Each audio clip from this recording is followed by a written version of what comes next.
Hello, everyone. I'm Dr. Darsh Shah. And I'm Dr. Altamash Raja. And welcome to Medicine Redefined, a podcast where we will explore the often overlooked but necessary components of health, what we consider to be the fundamentals. We will investigate topics and practices that can give you and your patients the best chance to optimize a healthy lifestyle. It's time to move the needle forward and put the health back in healthcare. Before we get into the show, here's a quick message from our sponsor, MR Insurance, a small business that helps physicians with their disability insurance needs. Michael L. Relvas is a CFP professional and insurance agent committed to helping physicians nationwide with their term life and disability insurance needs. He provides an objective, transparent, and education-focused process that aims to help physicians make prudent decisions and avoid overcomplicating things. He exclusively offers own occupation and disability insurance policies for residents, fellows, and attending physicians. We really like Michael and know he's got your best interest at heart when it comes to disability insurance. We know he'd be happy to help you with whatever your needs are. You can find Michael at drpodcastnetwork.com/MR Insurance or contact him at 800-817-4522. All right, everybody. Today, our guest is Jenifer Tharani, and she has completed her master's in human nutrition from Texas State University. She also has training in dietetics from Emory University in Atlanta. She's a member of the College of Dietitians of Ontario and registered with the Commission of Dietetic Registration. Jenifer's mantra is give a man a fish and you feed him for a day. Teach a man to fish and you feed him for a lifetime. And so she has expertise in giving patients a nutritional toolbox to help manage their chronic pain, their health conditions, and to just live a healthy lifestyle. In this episode, some of the things that we go through, one, we talk about the role of elimination diets. We also get into what it really means to be dairy and gluten-free. And, is it advantageous to do those things, especially more and more as we're seeing companies kind of market their food that way. We get into what leaky gut means and how that can affect the immune system. And last but not least, we talk about the other ways that diet can play a role in chronic pain as well as anti-inflammation. Okay, everyone, let's get straight to the show. All right. Hello, everyone. Today we have a special guest, Jenifer. How are you today? I'm doing well. Thank you. Yeah. Thanks so much for coming on here. We're super excited about this topic, chronic pain nutrition. So let's get it. Yeah. So let's get into it. Let's can you tell our listeners about yourself, your journey, what really got you into not only just nutrition, but a specialized niche in chronic pain? Mm-hmm. Right. So I actually got into nutrition after my trip to India. So I have a bachelor's in food science, and I learned all about food and ingredients and product development on all of that. But I went to India and I got an opportunity to design like a program for a parent-toddler nutrition program, and it was just out of a whim. They found me and it was in our community, and I was like, sure, I'll do it. And I did some research and I put together like a quick program. But I found, like, because of my extrovert personality, I was like, this is amazing. I just loved like teaching them about nutrition and all of that. So then I went back to school and got my master's in nutrition and actually became a registered dietitian. So that being said, I started off with weight loss, seeing weight loss patients more so because I found in my dietetic internship, I really enjoyed bariatric surgery rotation. And it's more about, the pre and post surgery nutrition, but a lot of it is like habits and all of that. So I did that, but it just didn't fill my cup. And then my master's was actually in anti-inflammatory nutrition. And after moving to Toronto, Canada, I got in touch with a few chiropractors and physiotherapists. I actually worked in a chiropractor clinic. It was a more multidisciplinary clinic where there were doctors, physiotherapists, and chiropractors. And I found no one was talking about nutrition. And I, as a dietitian over there, was also doing mainly weight loss and other medical nutrition therapies. And in having conversations with other professionals is when I realized I started connecting the dots. And actually, my mother has chronic pain. And this started after a minor injury that she had. And it wasn't addressed properly at the time. She went to acupuncture and doctors and this and that, but that acute inflammation became chronic. And then she started having all these other issues. So I was like, okay, as a child, I didn't understand any of these things, right? My mom had to be like, no, I can't go to movies with you guys because I can't sit for 3 hours. And it was very disappointing. As a child, as a kid, I would just like throw tantrums and I would just be like teary eyed. And then my mom had to pop pills, like take opioid or pain medicine. And then, she would go with us. And a lot of times, same thing in the kitchen. And I just didn't understand.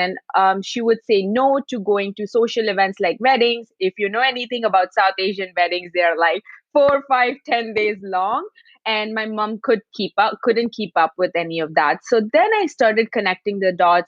Actually, in the last 2 years, I've done more and more research in chronic pain nutrition and all of that, and I was like, I have the expertise, I have the empathy, because I've seen my mom struggle and I know it's invisible and not a lot of people know about it. And there's a lot of misconceptions and misinformation out there. So that's what got me into, focusing on this niche where I help warriors with chronic pain, autoimmune, and rheumatic conditions with their nutrition. So that was a very long answer, but that is like my journey to getting to this point where I feel like my cup is full now.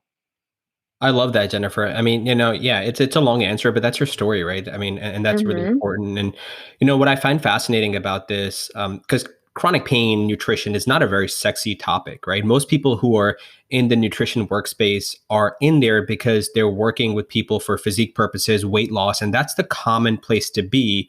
But I find that people who are kind of really passionate because either they've had some personal injury, had their Mm-hmm. own personal struggles with pain, or have had a loved one, such as you have with your mother, who've kind of gone through that. You use the word empathy, right? I mean, that's really important to have in this space, especially because it's such a subjective thing. You can't Mm-hmm. see it, you Yes. can't identify it, right? You can Mm-hmm. see how your mom made sacrifices and how that affected your quality of life and her quality of life. Because I'm sure when you were throwing those temper tantrums, she was probably also hurting inside, right, Mm-hmm. emotionally, because Yes. she could be there for her daughter. So yeah, I mean, I really love that story, and I love that you use the word warriors. And I'm going to ask you more why that term, Mm-hmm. but I think Yeah. it's worth maybe taking a step back and describing the difference between a nutritionist and a dietitian, because I think sometimes people use them interchangeably, and I Mm-hmm. don't think they're the same thing. So, what's the difference? Thank you so much for asking this question. I love answering it because, as a registered dietitian, it's similar to doctor but in nutrition, right? So I had to I have a bachelor's degree, two master's degree, and I had to go through a dietetic internship, which was 12 hours of supervised practice in cardiology, oncology, like pediatric nutrition, all of the different nutrition arenas, and then had to sit for an exam, pass the exam, and then become a registered dietitian, right? So, and then I have to keep renewing my license every year. I'm regulated by a regulatory body. And then I also have to keep up with my continuing education units. That being said, previously, if you had a bachelor's in nutrition, you could apply for an internship and you would be eligible for an internship. However, starting 2024, all the nutrition students are going to have a master's degree. So we are just leveling up and then become eligible to apply for dietetic internship and then become registered and licensed. Nutritionists, so registered dietitians can call themselves nutritionists. However, nutritionists cannot call them registered dietitian. It's a protected title. But so anybody, anybody, let's say someone had autoimmune illness, right? They help themselves with food and nutrition. They are now in remission, and then they went and did like an autoimmune protocol coaching, right? Nutrition coaching. They can call themselves nutritionists, or anybody can call themselves nutritionists, but not registered dietitian. Yeah. Gotcha. It really amazes me when you were talking about your master's, how niche it can get. I really wish there was something like that in medicine where you could even get a further degree. And I mean, things are slowly coming out, but a lot of it's really not board certified and things like that. But that really does amaze me. And that was a great explanation, by the way. I honestly did not know that. So let's get into the weeds. Yeah. It's called a fellowship, dude. You can get a degree. I mean, you can do a fellowship, but I mean, in terms of I'm messing with you, man. Man, I'm not that. I know I'm a lowly intern, but just picking on my interns here. Yeah, I do have one baby intern too. Yeah, but they're always amazing, Yeah. Cool. Okay, so let's get into the weeds a little bit here. Talking about pain and inflammation. So, we're starting to hear words like inflammaging, where we're taking inflammation and saying, hey, this is what causes the aging process. And we can also look at pain from an injury standpoint, where if somebody rolls their ankle, you start to see it swell up. That's that inflammation. So does pain always coexist with inflammation when you're dealing with your patients? Are you always seeing the two together, or can they be separated? Yeah, so if you guys don't mind explaining what acute inflammation is and what chronic inflammation is, then I can go ahead and respond to that question. You want to take a stab at that? Sorry, so it was what chronic pain is and what chronic inflammation. What is acute inflammation and what is chronic inflammation? Acute versus chronic. So as a DO, this is kind of what we learned with what our TART changes, right? So acute pain would be more of the, I guess objectively you would be able to see it, I would say. Yeah. It's a little more swollen. There's a little more heat to it. The texture isn't as ropey, if I could use some OMM words here, versus chronic are things where that swelling might not be there, but still that inflammation process is going on chronically to the point where you might even be dulled from the pain. You might not even feel it at that point. But the structures inside your body, whether it's the muscle, connective tissue, et cetera, are still debilitated, for lack of a better word. Yeah. Correct. And I'll add on to that. I mean, it really also depends on the type of injury that you have, right? That's causing the pain, right? For instance, a gallbladder laceration or acute cholecystitis is going to be a slightly different injury than an ankle sprain where you have a ligamentous injury. But essentially, the inflammatory process is going to be somewhat similar in the sense that you're going to have a massive a cytokine response. You're going to have macrophages. A lot of them are going to be upregulated to go and promote that healing response. One of the things that we love in our field of musculoskeletal medicine, and I don't know if we talked about this before, but I'm going into sports medicine, is, orthobiologics is a big one. You might have heard regenerative medicine as a term and platelet-rich plasma. And we know that platelets also go to the site of inflammation to try to stop the clotting and get the whole cascade going. So, that's good. You want that. And after, for instance, going back to muscle, you want acute inflammation. That's the body's way. That's natural. Systemically, if you have an infection, you'll have an inflammatory response, like the flu. The fever is an inflammatory response. You want that. Yeah. Chronically, it's like low level. That's not good. That's I think what ultimately what we're talking about. And even in autoimmune conditions, and correct me if I'm wrong, it's typically it's not always inflammatory, right? It's more flares like rheumatoid arthritis. Is that correct? No. So actually, I'm glad you asked.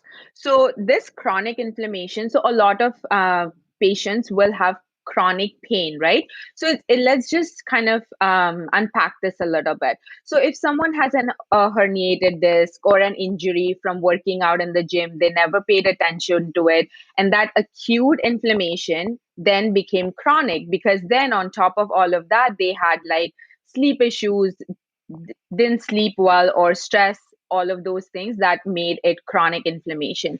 And with autoimmune conditions, it's basically your body attacking itself without any invaders. So there's literally like nothing happening. It's just your body thinking that there are invaders in the body that it needs to get rid of, and it just attacks itself in autoimmune and rheumatic conditions.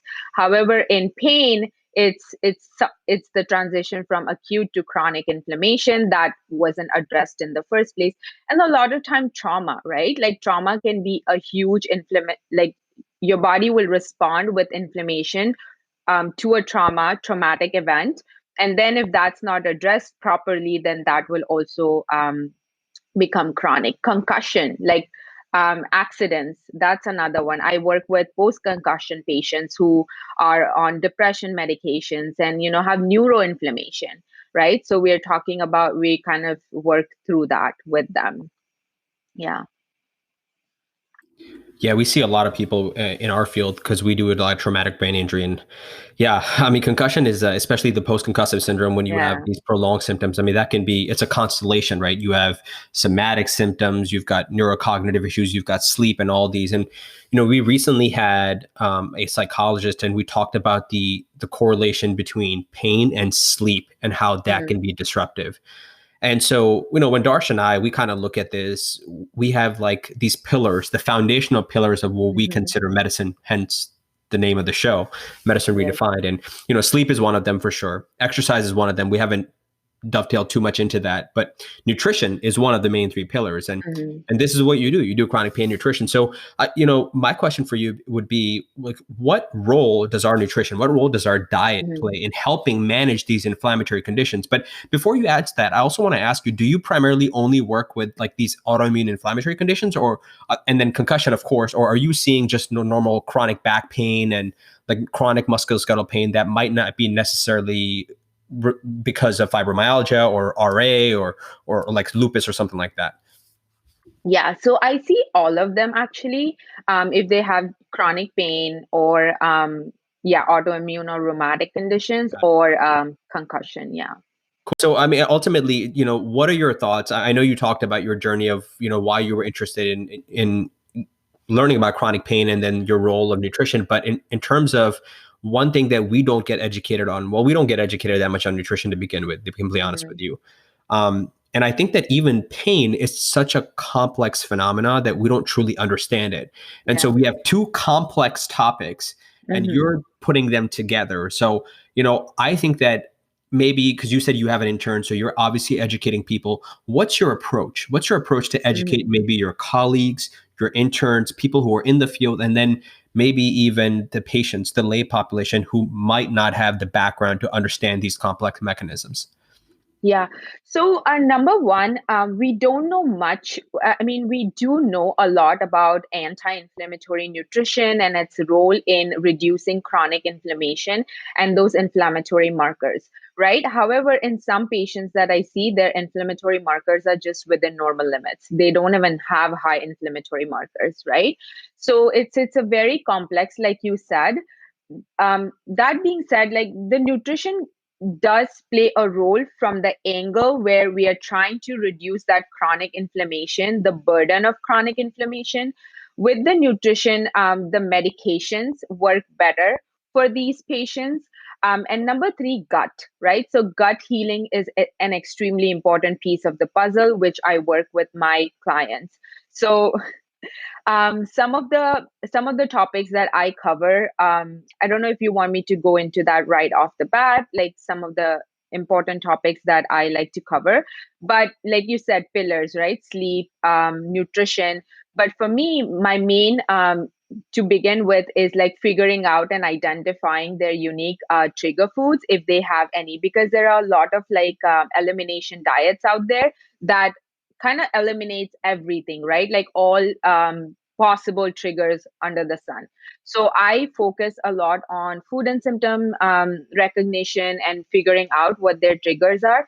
And then I come from the angle of addition of these anti-inflammatory foods versus restriction. I do help my clients with, eliminating the food triggers, again, for the gut healing purpose, and then also teach them about how they can keep their gut microbiome healthy, if that makes sense. Yeah, no, absolutely. Just curious, what specific inflammatory markers do you pay attention to the most? I'm sure it matters and it varies from condition to condition, but are there a baseline that you're always looking at and kind of monitoring? I look at CRP for sure, and then ESR is the other one. And then mostly those two, and then I look at any nutrient deficiencies, because nutrient deficiencies can play a huge role as well. Gotcha. So if I could ask, when you're measuring progression of these patients to see if they're getting better, how do you separate, if they are on medications versus the diet? Is there a way that you can tell one, like the diet is primarily working and that we need to continue with it? Yeah, so in a lot of my clients, the medication dosages are reduced. And that's how kind of I can tell that the diet is working. And also, so when they come to me, they are on some medications that sometimes are not working either. So a lot of times the doctor's kind of doing trial and error, trying to figure out which medicine would work for their autoimmune and rheumatic condition, because there are so many. And on top of that, like medication side effects, GI side effects, brain fog, and then muscle stiffness. Those are like waking up with stiff joints. Altamash mentioned something about flare ups. So the severity of the flare ups or no flare ups at all.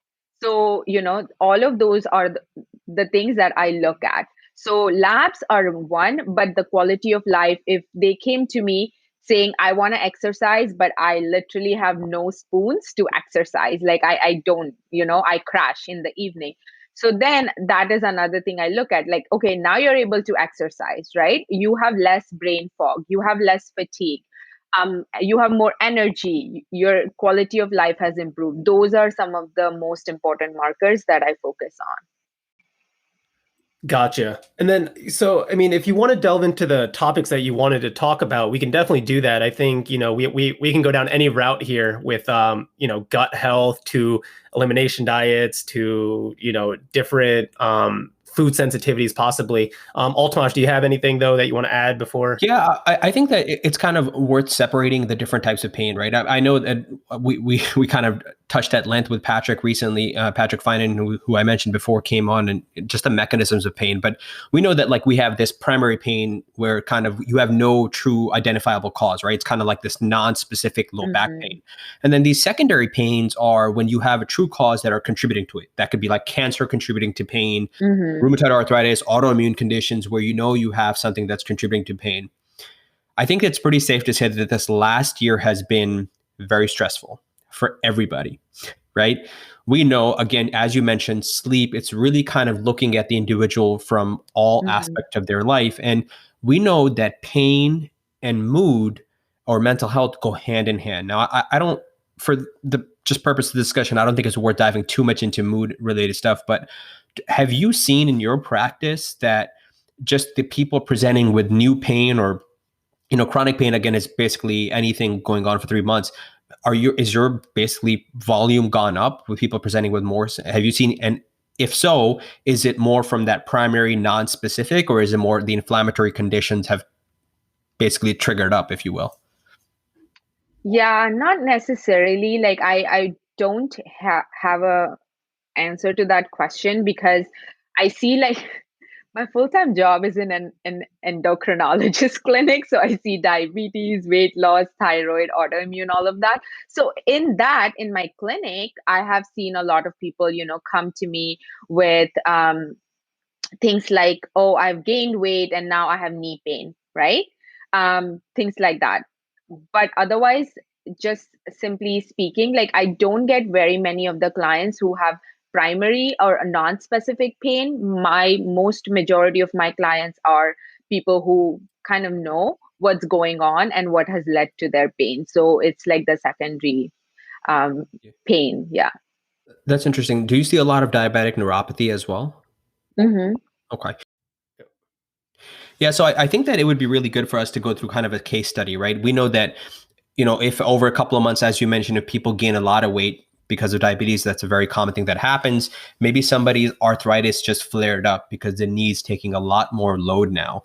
How would you maybe manage that person? Or if you recently can think of somebody, obviously without identifying any person, and then diabetic neuropathy, which is more of this neuropathic pain, is your approach a little bit different in how you're approaching the nutrition, whether it's supplementation, whether it's, eliminate X, Y, and Z and try this, or just curious to what your approach would be and how it would be different between the type of pain, if at all? Yeah. So with weight loss, if they come to me, the only problem with nutrition is they don't stick with you for a very long time to really kind of see, what is going on. So it's like you have to pick one or two goals at a time. By the time you kind of help them achieve those goals, they're well on their way, right? That being said, in a in a patient who has, let's say, osteoarthritis, which kind of flared because now they gained 10 pounds over COVID, right? So the idea would be definitely to help them lose the weight um, through. So my approach is going to be very individualized. It's going to all depend on whether they need more mindful eating approach, more calorie counting approach, or more macronutrient approach, right? So I kind of see what is going to work for them the best, and then sometimes I lead with just, okay, let's start by eating structured meals, right? Because a lot of people, and I know we were going to talk about intermittent fasting, which is basically opposite of grazing, and a lot of people have gone to like grazing situation during COVID because they're so close to kitchen, and every time they're bored or stressed, they go to the kitchen and eat something, right? So that would be something that I would put in place first, is like, okay, let's take a proper lunch break, let's eat breakfast, lunch break, and then dinner meal, and let's make sure that your meals are really well balanced, right? And once they start getting all those anti-inflammatory nutrients in those meals with gaps in time where they allow their body to digest their food properly versus just constantly grazing and grazing on empty calories, quite often that's what happens. Um, then after that step is like hydration. Hydration is super important, with a lot, which a lot of people don't think about. They're busy, they forget, they don't have a water bottle in front of them, they just don't like water. Good job. I'm I'm guilty of not having one. I meant to have. Yeah, so hydration is extremely important. And then a lot of times people are just kind of drinking soda or carbonated water, which is great, but how much carbonated water are you going to drink in a day, right? So that's next thing. So my approach is very much like habits based approach. I take a very basic approach. Sometimes people think, oh, this anti-inflammatory nutrition has to be something like miraculous diet, right? Or eating pattern. But I'm like, let's just look at the basics. Are you getting your omega 3s? Are you getting your fiber? Are you getting your enough fruits and vegetables, whole grains, beans and lentils throughout the day? And then that's how they get those anti-inflammatories in their meals and snacks. And then I will add any supplements on an as needed basis. So let's say, like, they don't have good quality sleep at night and they're complaining that because of pain they don't have good quality sleep, then I might go ahead and add magnesium supplement, depending on whether they have any other medical conditions going on. So the supplement approach has to be very, very, very individualized. Yeah. Is there a certain brand for magnesium that you like? So as dietitians, we are not supposed to give brands or not associate ourselves with brands, but I can tell you the forms for sure. So if I have, let's say, like taking an example of rheumatoid arthritis and fibromyalgia patient who has IBS. Okay, so now this girl came to me, she had IBS, and her IBS flares were triggering her fibromyalgia pain flares, right? So in that situation, and she didn't know what to do, and she was having a lot of diarrhea. So in that situation, I wouldn't recommend magnesium citrate because it would just exacerbate her diarrhea. So I would recommend magnesium glycinate. But if someone came to me with chronic constipation because they are on pain meds and fiber is not working, nothing is working, then in that case, I would recommend definitely up their intake of fiber, increase their intake of water, and then recommend magnesium citrate in that situation. So that being said, doing like a low FODMAP medical nutrition therapy with them is going to be extremely important, especially if they have irritable bowel syndrome, in addition to pain and other autoimmune conditions. Thank you. Super cool, Jenifer. And I love that you said it comes down to habits and lifestyle, right? Because I think that's one of the things we preach on this podcast, is that before anything else, it comes down to how you're going to live your life, right? With those daily habits and making sure that's taken care of first before we can move into those superfoods and all those crazy kind of biohacks and whatnot. So let's get into that though a little bit, right? So can we talk about gluten and dairy, because those two have been demonized, now for the last probably decade.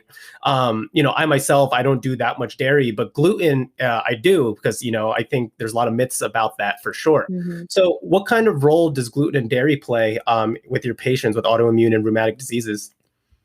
Yeah, so there is very little research in terms of elimination of gluten. There is some research in Sjogren's as well as fibromyalgia, and these patients are more prone to having non-celiac gluten sensitivity. So I already know that. So in those patients, I am extra careful, and when I'm evaluating their food and symptom journal, I'm looking at like, okay, if they eat gluten, what kind of bread they're eating, what if it's like a non-processed gluten containing grain versus like a processed gluten grain or not, all of those things. And then based on that, I will see if there is an elimination needed. So in most cases they don't need elimination. However, in some cases I have to eliminate gluten if they have IBS as well. And talking about dairy, so it's very important to kind of unpack dairy because it's very complex. It has protein, lactose, as well as fat. So a lot of times people say, oh, I don't tolerate dairy. I just eliminate the whole food group, right? I don't do dairy. I completely become vegan, right?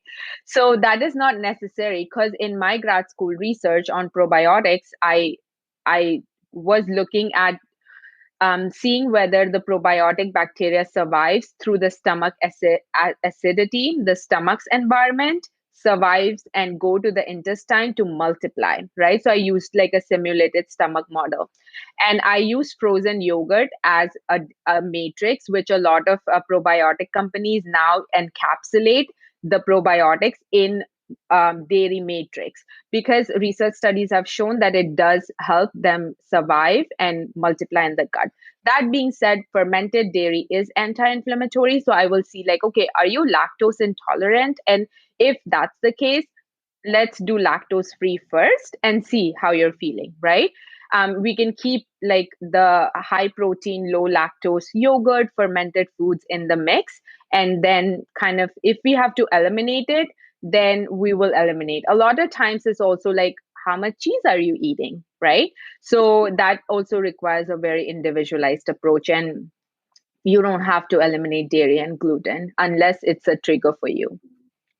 Jenifer, earlier you mentioned FODMAPs and you were just talking about fermentable foods. I think it would be worth explaining what are FODMAPs exactly and what would be like a high FODMAP diet and low FODMAP diet. So FODMAP actually is low FODMAP diet is actually a medical nutrition therapy for patients who have irritable bowel syndrome. And the high FODMAP foods is kind of like a multiple buckets, right? So there's fructans, oligosaccharides, fructooligosaccharides, so fruits, grains, beans, lentils, nuts and seeds, honey, onions, garlic, all of those sit into this high FODMAP category. So people with IBS, they just need to do an elimination for 4 to 6 weeks and go on a low FODMAP diet, and then we have to challenge to see like, because not all high FODMAPs are going to be trigger for them. And again, that's why the individualized approach, because when we do the challenge phase is when we exactly know what are their triggers and how much portion of a high FODMAP food can they tolerate. And once we know that, then we could do like the full reintroduction phase, because we want to make sure they're getting adequate amount of fiber throughout the day. And that's what happens. A lot of people go on a low FODMAP diet without supervision and they get stuck. They go on autoimmune protocol elimination, they get stuck because they are very afraid of reintroduction now. So that's why it's important to go through medical supervision with these medical nutrition therapies. However, autoimmune protocol is not a medical nutrition therapy. It's just an elimination restrictive diet. So when you're doing, eliminating these FODMAP, these foods, essentially, obviously it would be pretty restrictive. So do you kind of eliminate all the foods that would classify as those FODMAPs and then slowly reintroduce one by one? What are your thoughts about maybe instead, if somebody's maybe, let's just say, eating all of them, instead of, kind of reversing that and just eliminating one by one. To me, it just intuitively seems like that would be less restrictive. When we're talking about sustainable nutrition and the habits that you mentioned earlier, I feel like for compliance, that would be easier to do. Have you ever tried that approach, or do you know anybody who does do that approach? And if so, which one is more successful for you? Yeah, so as registered dietitian and as you guys too, we have to go by evidence-based nutrition. And like I said, okay, so medical nutrition therapy is, yes, this is how the approach needs to be, and this is what works. If you do, if you go in other fashion, then it may not work, basically. And some the other diets are more trial and error. So in case of low FODMAP diet, it is a medical nutrition therapy and it has a very systematic approach, like I said. So we have to eliminate all high FODMAP foods. And again, it's the thing of it is, if you eat 1/3 cup of beans is low FODMAP, but if you eat 1 cup of beans, it's high FODMAP. So it's not as restrictive. And then as a dietitian, I will make sure that they get all the foods that they need per their dietary preference. And then after challenging, we can definitely reintroduce whatever needs to be reintroduced. But if we just do one thing at a time, they're still having symptoms. So I don't know if this is better or that is better. What elimination worked, right? So you have to eliminate all the high FODMAP foods first. Yeah. I love that. Basically we talk about how the dose makes the poison, right? A lot of times in medicine. And I think it was Hippocrates, right? I don't know if he actually said it, if anybody proved it, but it was like, let food be thy medicine and medicine be thy food, right? So, that kind of just, you mentioning that kind of reminded me of that quote. So I love that. So Jenifer, in the last several years, we've been seeing people, through social media or whatever it may be, through some research, really going towards one diet over the other, whether it's ketogenic, veganuary, and people being vegans, or Mediterranean diet, etc. There's just so many out there.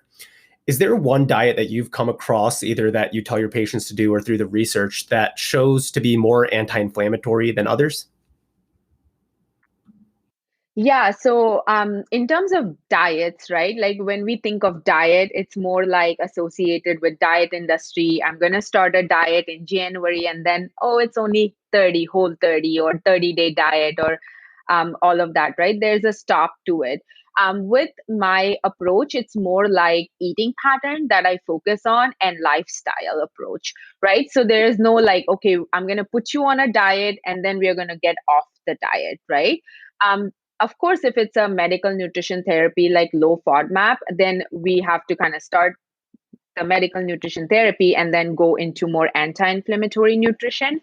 But I come from more of the blended approach of Mediterranean style of eating and then anti-inflammatory phytonutrients and omega-3s and herbs and spices, like those specific nutrients that are helpful in reducing inflammation and healing gut. Yeah. I love that. We recently had EC Sinkowski from Optimized Nutrition. You're probably familiar with her work. And, I think we asked her and maybe on a different one of her own episodes on her podcast, she talked about diets failing. And essentially kind of what you're talking about, the term diet, when people hear that, they associate with something 6 weeks, maybe 2 months, or something that's got that endpoint, like you said. And, Yeah. I think, I forget if I'm getting the quote wrong, so please forgive me, but she might have said, if you can't sustain a diet for 6 months, a year or something like that, then that's not really what you want to be doing. And diet is kind of, again, the eating pattern. So I really, really like that's how you approach it with your patients, your clients and stuff. You talked about gut. You've talked about gut a couple of times now. So I'd love to hear your thoughts on basically the role of a healthy gut in reducing inflammation. We're talking about fermentable foods. We're talking about FODMAPs. We're talking about inflammation. We know that the gut plays a crazy significant role when it comes to brain health, when it comes to general inflammation, when it comes to pain. How do you approach that? You're obviously taking care of a lot of people like IBS who have gut issues as well. What are your thoughts in the role that the gut plays with nutrition and pain, and how are they all connected? So in terms of autoimmune chronic illness warriors, our research has shown that they do have a leaky gut, which is basically like an increased intestinal permeability. So I like to tell patients, like, okay, imagine like Swiss cheese, right? There are holes punched, and that is now allowing like things from your gut to go into your blood, which is causing all this inflammation. So research has shown that autoimmune chronic illness warriors do have leaky gut, as well as they have imbalanced microflora. So the first thing I like to do with my clients is definitely eliminate the triggers, because obviously if you have non-celiac gluten sensitivity and if you're eating gluten containing grains and foods, then it's going to keep triggering your gut and create more inflammation. So eliminate that first, and then try to heal the gut with increasing fiber, fermented foods. With my population, I try not to encourage them to eat a lot of probiotic containing foods, because a lot of them, we don't know the research. We don't know what kind of probiotics they have, what's the load of probiotic. We know that we need 10 to the 8 CFU per ml needs to go into our gut to be able to multiply. So we don't know about kombucha, we don't know sauerkraut. Those are good to increase the diversity. However, they're also very high in sodium. That being said, fermented dairy is something I lean on very much so for my clients if they're able to tolerate dairy and if that's not one of their triggers. So, helping them with increasing definitely omega 3s, phytonutrients, fiber from whole grains, legumes, nuts, and seeds, as well as probiotic bacteria supplement if needed. Gotcha. Super cool. Yeah, I'm super fascinated with the gut. And actually, I say this often on the podcast. I was originally interested in going to gastroenterology just because of the Yeah. microbiome and the boom of it and how much it relates to everything else in the body. Mm-hmm. But I do have a Yeah. question for you. Is there ever a time where you refer your patients to go see like an allergist to get like a food sensitivity panel or anything? Great question. So actually, one of the immunologists, an allergist who practices in Ohio State University, she has Sjogren's. And she actually did nutrition coaching with me because she tried autoimmune protocol first and she felt very restricted with that. And so she came to me and she's like, please help me with a non-restrictive anti-inflammatory gut healing approach. And so she worked with me and she found my approach very useful. And that being said, she is the one who screams on the rooftops and says you don't need food sensitivity tests because they are not evidence based. Allergy is different. A lot of people, again, they use these words interchangeably, right? Like if you have allergy, you have allergy. Like you cannot just eat that food and be okay with it. However, intolerance, also you would know if it's a GI intolerance caused due to dairy or gluten, stomach bloating, feeling like you're 8 months pregnant, or diarrhea, or chronic constipation. So those things we can tell just from signs and symptoms. However, when you do food sensitivities test, she explains this better, but I'll do my best. It just basically detects everything that your body has been exposed to, right? So they're just not evidence based, and whatever research we have is backed by the food companies who, or the companies that sell food sensitivities tests.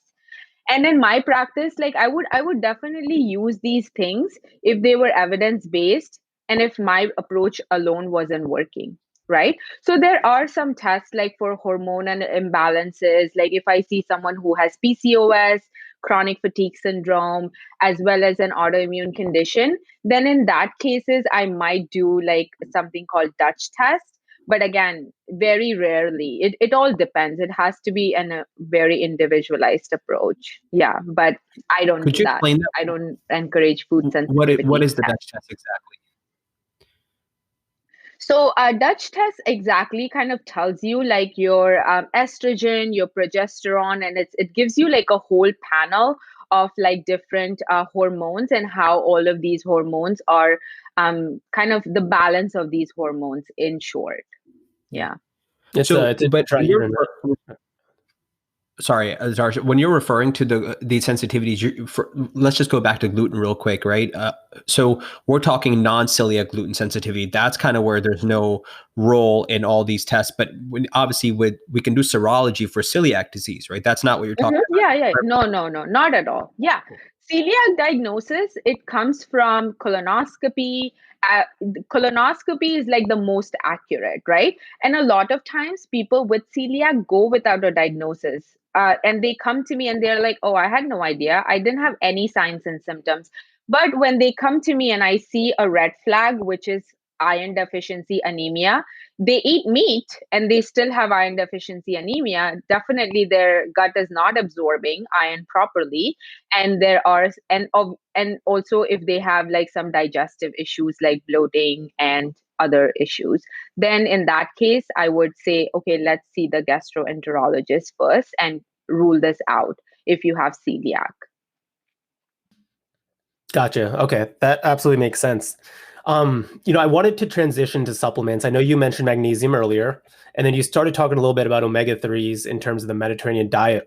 Just came across a research paper actually that shows, in terms of getting inflammation down, the Mediterranean diet probably showed the best because of omega-3s, but also reducing sodium intake. So obviously I think most of our listeners will know, hey, omega-3s are great. Any advice you have in terms of getting optimal omega-3s in, and it kind of explain the ratio between, omega-6 to 3? Okay, so in terms of omega-3s, let's kind of unpack that a little because a lot of times people who promote vegan diets, they're like, oh, you can get all your omega-3s from your, chia seeds and flaxseed and hemp seeds. But your body doesn't do a good job of converting the omega-3 that is found in chia seeds, flax seeds, which is ALA type, to EPA DHA. So we have to get both. Both are great. The most research is in EPA DHA, which you get from eating oily fish 2 to 3 times per week. But if you have allergy to fish, or you don't like the smell, or you just don't like eating fish, then in that case, addition supplement would be helpful. So when it comes to like omega-6 and omega-3, I'm glad you brought that up too, because I generally am not emphasizing so much like, oh, let's just start focusing on reducing omega-6, right? Because people can get very obsessive with it, and because your walnuts have omega-6 too, like, and they have omega-3, so now it's like, okay, should I eat walnuts or not? So I emphasize more on like, okay, let's look at how can we improve your intake of omega-3s that will just take care of itself, versus like obsessing about how can I lower my omega-6. There are some strategies I will look at, like in terms of which oil they're using for cooking and all of those things. And that's that. But with supplements, I would say anything above 750 EPA DHA. I generally like the higher dose, like over 750 for both EPA DHA, because most research studies have shown that that dose really helps reduce inflammation. Now, Jenifer, do you ever test people's levels? Because I mean, I know that you can get the omega-3 index and kind of check your baseline. Do you ever check it when you're kind of starting to work with somebody? So actually, this is also old research. This is not applicable anymore. The omega-3, the index, because we used to do that at a company that I worked before. We used to offer omega-3 levels testing. But there's so much mixed research out there that the testing can be very expensive, right? But we already know that omega-3 is not like something that will get absorbed because it's fat, right? So it's not like, let's say, it's not iron that it's going to get absorbed in your gut, right? So that's why, like, testing, I'm not a huge fan of testing unless somebody is like, yeah, I want to test, then yeah, sure, let's do it. But usually it's not a common practice. Awesome. Yeah, thank you for that. Now, I have to ask this question because all three of us have a South Asian background. So, what about the role of turmeric, right, or curcumin? How often do you find yourself reaching for that as either a supplement or start, upping the natural spice so people can start cooking with it for your inflammatory conditions? And which conditions specifically have you found it to be the most helpful? Great question. If turmeric was so miraculous, South Asians wouldn't have rheumatic diseases, right? Because it is still prevalent. And we've grown up eating turmeric all our lives, right? But my mom still had chronic pain. That being said, number one thing, supplements are not regulated. So as a dietitian myself, I was in a rush at the grocery store and I picked up quickly picked up turmeric, a supplement without really looking at it. And I came home and it didn't have pepperin in it. So it's not regulated. And people are, if they don't know how to properly read nutrition facts label, they're picking up turmeric supplement. And if it doesn't have pepperin, they're just pooping it out. And it's not providing any health benefit to them. That being said, I'm like, let's just check off all the boxes on like anti-inflammatory nutrition. And turmeric can be part of your diet, but we don't have to have golden milk every single day if you don't like it. If you do, then definitely I support it fully. I didn't like it as a child myself. And then what makes it taste better is like some maple syrup, honey, sugar, right? So that just kind of defeats the purpose. And most research is done in mice where they use curcumin, which is in high amounts, right? And it's very hard to get that much curcumin when you're just using turmeric powder, because turmeric powder doesn't have all the high amount of curcumin that we need, right? It's the concentrated bioactive compound that's curcumin in turmeric. So you can definitely add turmeric powder, but make sure you add pepper to it for any anti-inflammatory benefits.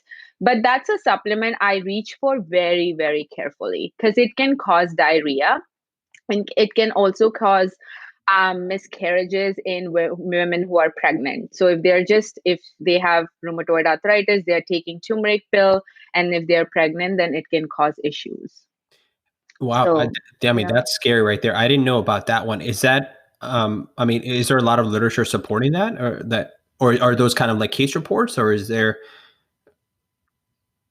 Great question. Uh, Research, I keep up with it, but I would have to look like whether it was more of a double-blind control trial or more like a case study. But I can get back to you with that.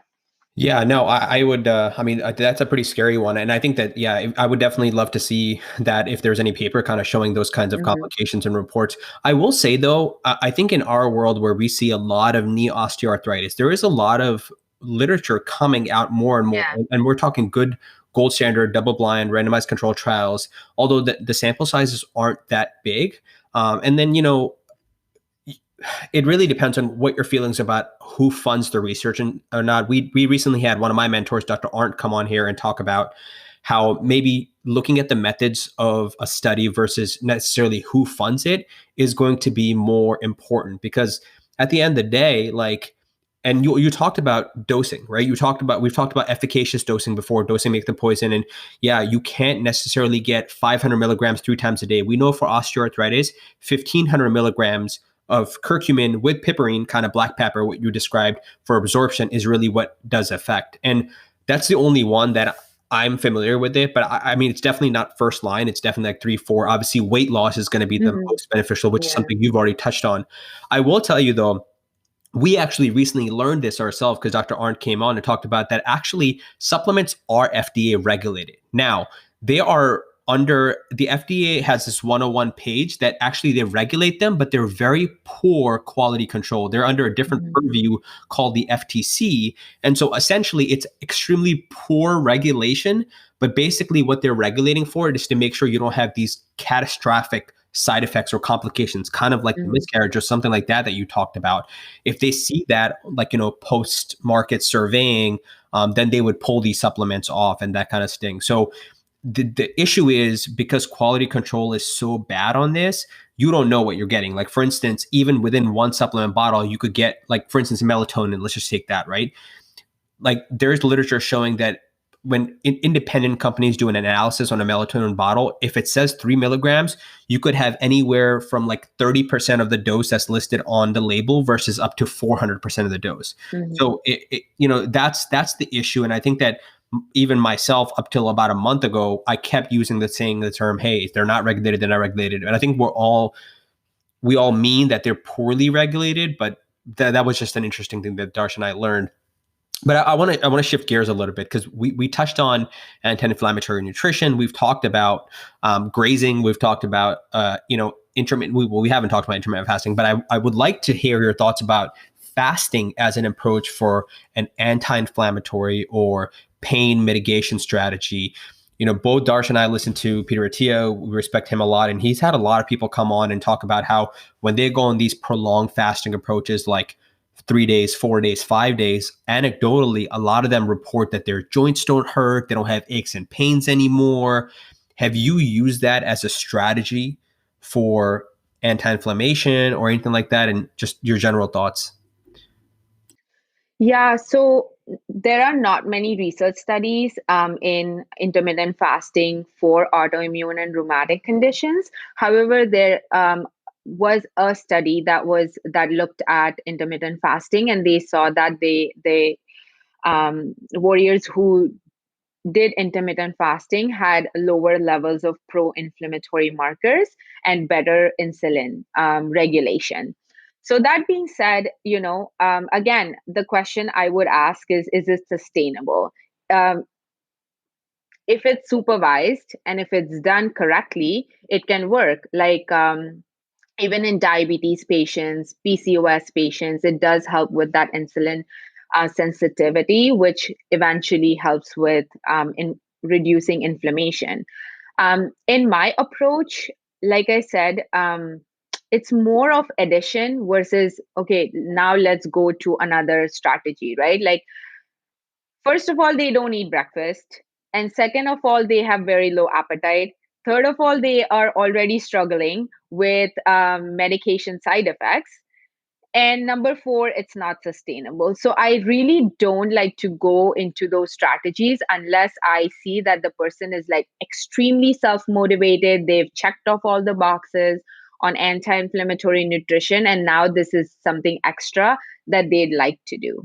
Yeah. But I mean, there's always going to be research on there's research on keto, there's research on everything, right? But it's all at the end of the day what works for your patient and how sustainable it is. I love that. Yeah, absolutely. I tell people all the time, so many people are asking me for a protocol for fasting, and I say it really depends on the person. You could do a 7-day and feel like crap, or do a 5-day and feel amazing. You could do 5-2, you could do 16-8. And, I tell my story where I was doing 48-hour fast once a month last year. And now I kind of just do a 24-hour once a week. And actually today into tomorrow, I'll be doing a 24-hour fast just because I feel so much better. And I think people have to fine tune what it is. But I like how you said it's kind of like an adjunctive thing afterwards. So I know you wanted to talk about your top 3 anti-inflammatory tips. What are they? Yeah, so tip number 1 is, guys, just hydrate. Don't forget hydration. Don't get too busy. If you don't like plain water, there are many other strategies you can follow to get that water in. It does play a huge role in inflammation. Number 2 is eat balanced meals. So your blood sugars are pretty well balanced throughout the day. Definitely, you need to fast between meals for sure. That's why we say it's the opposite of grazing, because you don't want to be grazing. A lot of people make this mistake where they are grazing and they continue to graze and they're never satisfied. When you eat balanced meals, you get the opportunity to fuel your body properly with that protein, healthy fats, fiber, all of the good stuff. And number 3 was prioritize me time and sleep, right? Because living in chronic stress may seem a norm, but it's not normal. Like we just think like, oh, if we're not stressed, we're feeling like FOMO, right? Like, oh, I'm not stressed. Is there something wrong with me if I'm not stressed? But actually, there's so much research to support that stress plays a huge role in creating inflammation in your body, and creating anxiety and lack of and leading to lack of good quality sleep. So hydrate, eat balanced meals, um prioritize me time, and don't consider stress normal because it's not normal. Absolutely. I like that, right? Because we know stress affects the gut, affects the adrenals. We got all holistic care here. The body will undergo that inflammation otherwise. And especially here in a Western society living, especially with COVID, hopefully our listeners can definitely take away that tip. I really do appreciate that advice. Any final thoughts you have here, Jenifer? I would say, guys, just go follow me on Instagram. Everyone enjoys my dumb dance moves over there on IG Reels. So go follow me. You'll get some, evidence-based nutrition. My handle is Chronic Pain Nutritionist. I'm on Clubhouse too. So if you're on Clubhouse, I'm Autoimmune RD on Clubhouse. And I do have a free Facebook group. And I'm going to start... Actually, I'm starting a 3-day mini series in the private Facebook group. So if you guys want to provide information, it's called Nourish to Flourish Nutrition and Lifestyle Community. And you guys can find me there. Fantastic. Yeah, I think we met on Clubhouse, and that's kind of how we got you on the podcast. And we'll link all those in the show notes. Awesome. Yeah, thank you so much for joining us, Jenifer. This was really informative for me. I know I learned a lot and definitely had some fun talking. So hopefully our listeners will take away some valuable tips from this. You're very welcome. My pleasure. Appreciate it, Jenifer. Thank you so much. You're welcome.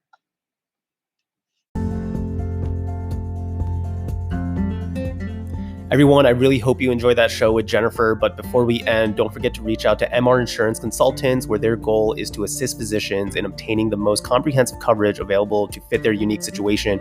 Reach out for both excellent and quality service at drpodcastnetwork.com/MR Insurance. And now time for that quick disclaimer.